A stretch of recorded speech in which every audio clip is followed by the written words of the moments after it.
E aí, galera do sétimo ano, o professor Jairo chegando para mais uma aula de arte. E hoje nós estamos encerrando o primeiro capítulo e vamos agora para o segundo capítulo desse livro 4, que é o último livro desse ano. Nós estamos trabalhando. O próximo livro nós vamos trabalhar com técnicas de danças teatrais. Esse que nós estamos encerrando hoje, nós falamos um pouco sobre músicas que nos fazem rir. Nós vamos agora trazer para vocês as informações do final do livro, né? Toda vez que nós terminamos uma unidade, um capítulo, você tem ali as informações necessárias. Nós trabalhamos isso no Google Meet, mas nós vamos agora reforçar aqui em nossa aula.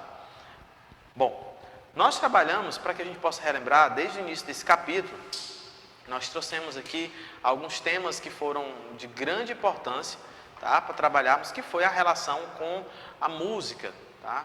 Nós trouxemos aí a rádio e o humor, falamos um pouquinho, tá? Trouxemos aqui um texto sobre o edifício que balança mas não cai, que falava sobre o humor também, né? Essa relação que existe entre o humor, tá? E a música, né? Músicas que nos fazem rir. No último encontro nós falamos sobre o humorismo em outros tempos e outros lugares.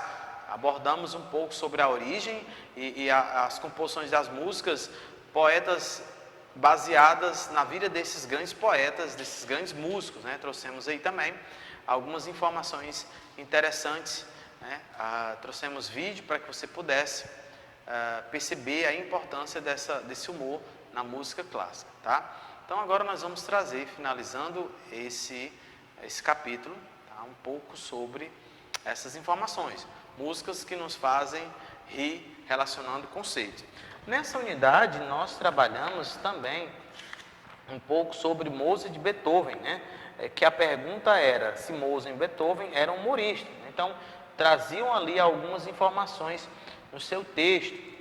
De um lado, você consegue perceber que Beethoven tinha um lado bem humorado, né? Quando ele enviava ali várias cartas, né? E ele trazia nas suas cartas os trocadilhos e apelidos, né, aos amigos, também, claro, aos inimigos, né? Então ele compõe ali várias obras cômicas. Então você tem ali, a pergunta era para saber se ele de fato era humorista ou não. Então vamos lá, prepare seu material para que a gente possa falar um pouco sobre esse organograma que vai falar sobre músicas que nos fazem rir relacionando o conceito.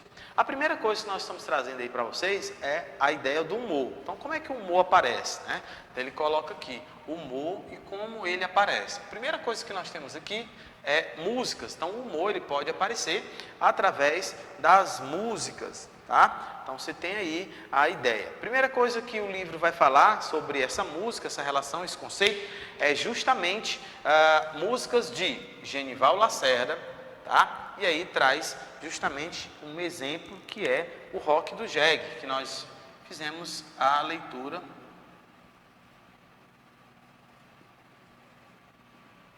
Fizemos a leitura nesse capítulo.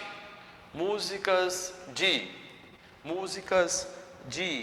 Mozart. Então nós temos aqui as músicas de Mozart. Também. Exemplo, as bodas de Fígaro, né, que traz ali um pouco dessa ideia do humor, né? E por outro lado, nós temos aqui Beethoven, um exemplo, Padre Stadler, né? Você consegue compreender que há aí uma relação com a música através do humor. Nós vamos agora um pouco para a sequência, vou apagar aqui para que você possa acompanhar, tá? A sequência do que eu estou trazendo. Bom, ali do outro lado você tem humor, justamente esse humor, ele aparece em rádio, você vai conseguir compreender que ele vai aparecer em rádio, tá? Por meio de programas humorísticos, como na Rádio Nacional, você vai ter aqui, tinha programa, lembra programas humorísticos na Rádio Nacional, que nós falamos sobre isso. Se você está aí com alguma dúvida, você pode voltar e ler novamente o texto, tá? Rádio Nacional, que tinha, vou apagar aqui para que você possa ver o último quadro. A Rádio Nacional, que tinha o programa Balança, mas não cai. Que tinha um programa Balança, mas não cai. Tá? Então é isso que existia. É isso que existia aí, o Balança Mas Não Cai, que é o nome do programa. Bom, nós vamos agora para a próxima página, tá? Nós vamos para o capítulo seguinte, que vai falar sobre rindo com a arte, técnicas de danças teatrais. Lembrando que nós estamos trabalhando o riso, né, dentro da perspectiva da arte. Então, na primeira nós falamos sobre músicas que nos fazem rir, e agora as técnicas de danças teatrais, que estão dentro dessa perspectiva. Então vamos lá, para que a gente possa compreender um pouco sobre essas técnicas, né? Mas antes, vamos começar aqui pela imagem. Então, que sentimento essa imagem ela vai trazer até você, né? Uma imagem que chama atenção através das cores, através do figurino, através da expressão facial e, claro, a ideia principal, trazer alegria, né? Rindo com a arte. Então, a arte ela é expressiva. Então, aí, as técnicas de danças teatrais. Vamos nós um pouquinho para frente. O que nós vamos ter nesse capítulo? Nós vamos trabalhar com 2 pontos interessantes. Quando você coloca já a ideia do circo, o circo ele tem em sua essência o riso, né? E ele traz também em sua essência, na sua arte, a questão das cores. Você percebe justamente ali da magia, do mundo mágico. E o grande circo místico. Nós vamos abordar esses 2 assuntos nesse capítulo. É interessante perguntar e lembrar a você também sobre que o circo ele traz em sua composição, além da imaginação, ele traz também ali grandes artistas que se preparam um bom tempo, seja na dança, seja no teatro, seja o figurino, ele se prepara para estar diante de um público. E a pergunta é, você já foi no circo? Você conhece o circo? Já viu a apresentação de alguns palhaços? Você já viu a apresentação de dança? Você já viu a apresentação de malabares? Tudo isso você vai encontrar dentro de um circo, né? Então, nós começamos justamente com essa imagem, os grandes artistas que estão lá desenvolvendo seu trabalho todos os dias. E esse capítulo vai enfatizar técnicas de danças teatrais. Vamos à frente. Bom, técnicas de danças teatrais. Hoje em dia, quando queremos nos divertir ou nos entreter com algo, escolhemos ir ao cinema ou ao teatro, mas ir ao circo. Então, a primeira pergunta é uma reflexão. Nós escolhemos ir ao cinema e ao teatro, mas em relação ao circo, você já foi a um espetáculo de circo? Essa foi a primeira pergunta que eu fiz para vocês e que o livro vai aqui reforçando também a sua participação no circo. Também é uma boa opção para dar gargalhadas com personagens muito interessantes. Você sabe nomear os personagens de um circo? Observando a imagem da abertura, você consegue responder quais são os personagens que aparecem nela. Então, como um teste aí para você que está em casa, junto com seus familiares, chama sua mãe, seu pai, para que eles possam olhar essa imagem e falar aí junto com você qual o nome de cada personagem que está aí, né? O que eles estão desempenhando. Será que você consegue acertar? Então, eu dou um tempo para vocês aí, para que vocês possam olhar as imagens e responder aí qual é a função e o nome de cada personagem.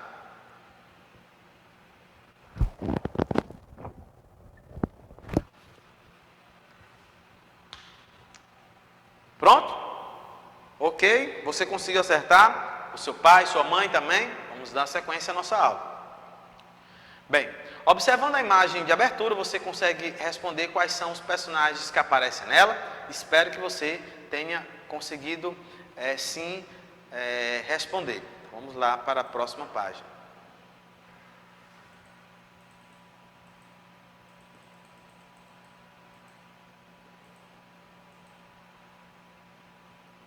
Bom, o circo. Existem várias histórias sobre a origem do circo. Alguns dizem que ele nasceu na China, onde a acrobacia faz parte do treinamento de guerreiros, e aos poucos a agilidade, a flexibilidade e a força desses guerreiros passaram a ser atração e divertimento. Conta-se que desde 108 a.C. foi instituído um festival com apresentações acrobáticas no país. Então percebam que aqui as informações referentes ao circo, né, elas vão ser várias, né? Primeiro, compreender que traz a informação que a origem, que alguns vão falar, é que ele vai nascer ali na China, né?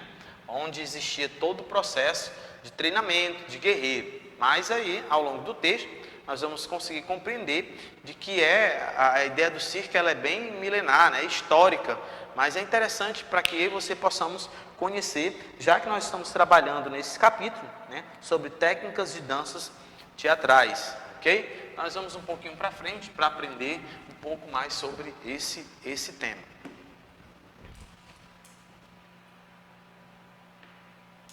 Também foram encontradas imagens de malabaristas no Egito Antigo. E sabe-se que nos desfiles militares dos faraós, animais ferozes das terras conquistadas eram exibidos ao público. Na Índia, o contorcionismo, os saltos e o controle sobre o corpo fazem parte dos rituais sagrados aliados à dança, à música e ao canto. Então percebam que nós vamos ter aqui o Egito Antigo. Sei que vai sair um pouquinho aqui do foco, mas vamos só voltar aqui. Aqui nós temos a China, tá? Vamos voltando lá para onde nós estávamos. E sabe-se que nos desfiles militares aconteciam apresentações dos animais ferozes.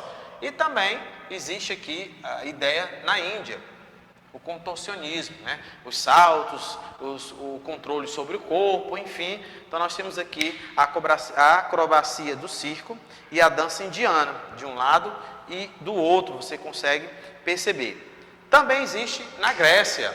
Na Grécia nós temos as paradas de mão, o equilíbrio, a mão, os números de força e o contorcionismo faziam parte dos Jogos Olímpicos. E o circo, claro, que é um espetáculo que une todas as linguagens artísticas, tá? Então você vai perceber que vai unir todas as linguagens artísticas. Olha como é interessante a ideia do circo, né? Essa ideia do circo, ela é uma ideia importante, tá?